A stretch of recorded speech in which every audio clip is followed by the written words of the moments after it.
అటు ఖతారు అమెరికా మధ్యవర్తిత్వంతో జరుగుతున్నటువంటి ప్రయత్నం అయితే సక్సెస్ అయినట్టు కనిపించట్లేదు.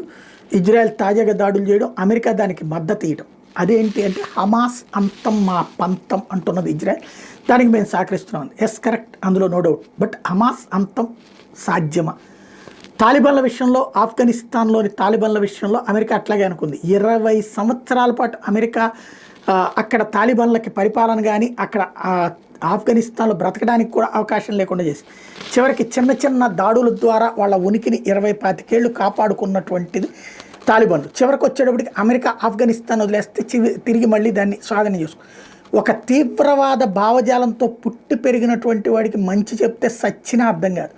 హమాస్ తీవ్రవాదులు పుట్టుకతోనే వాళ్ళ కడుపులో ఉండగానే వాళ్ళకి ఇజ్రాయెల్ మీద నెగిటివిటీ నూరిపోస్తారు. వాళ్ళ జీన్స్లోనే అది ఉంది. అట్లాంటి వాళ్ళు మారిపోతారు అనుకోవడము భ్రమే. అదే సందర్భంలో అట్లాంటి వాళ్ళు శాంతం చచ్చిపోతారు.